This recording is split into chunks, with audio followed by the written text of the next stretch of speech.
இன்னைக்கு Parasakthi movie release ஆயிருக்குது. அதுல எஸ்கே, ஜெயம் ரவி, அதர்வா, ஸ்ரீலீலா இவங்க முக்கிய கதாபாத்திரம் நடிச்சிருக்கிறாங்க.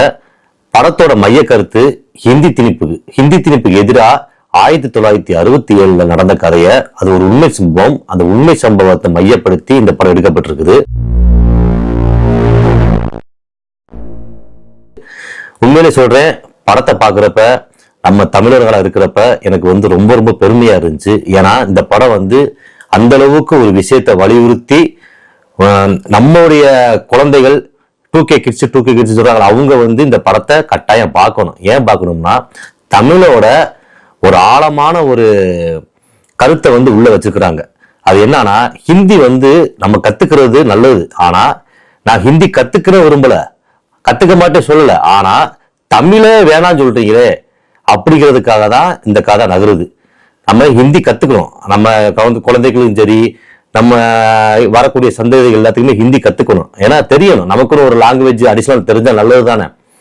ஆனா தமிழே வேணாம் சொல்றதுதான் தப்பு. அதனால அதை வச்சு எவ்வளவு போராட்டம் நடந்துச்சு, ஹிந்தியை எப்படி திணிக்க உள்ள 1967 இந்த மாதிரி பண்ணாங்க அப்படிங்கிற ஒரு மைய கருத்தை வச்சுன்னு அந்த படம் நகருது. உண்மையில சொல்ல போனா அந்த படம் உண்மையில அருமையா இருக்குங்க. கட்டாயம் ஃபேமிலியோட இந்த படத்தை போய் பாருங்க. சிவகார்த்திகேயன் மத்திய அரசாங்கத்துல ரயில்வே டிபார்ட்மெண்ட்ல வேலை பார்க்கிறாரு. அப்ப அவருக்கு ஹிந்தி தெரியல. சரி, இந்த ஹிந்தி கத்துக்கிறதுக்காக அப்ப ஸ்ரீலீலா தமிழ்நாட்டுக்கு வேலைக்கு வராங்க. அப்ப ஸ்ரீலீலாவுக்கு ஹிந்தி தெரியுது அப்படின்ட்டு சிவகார்த்திகேயன் கத்துக்க போறப்ப அவங்க ரெண்டு பேர்த்துக்குமே ஒரு நட்பு ஏற்பட்டு அது லவ்வா மாறுது. அதே மாதிரி நம்ம அதர்வா சிவகார்த்திகேயன் கூட பிறந்த தம்பி.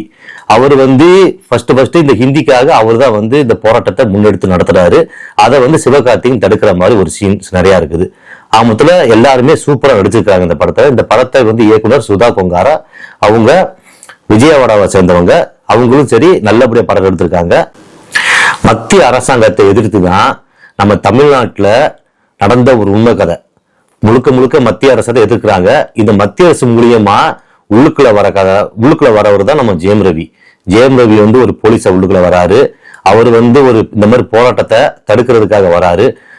ஜெயம் ரவி தனி உறவுல நடிச்ச மாதிரியே இந்த படத்திலயும் செம்மையான நடிப்பு கொடுத்திருக்காரு.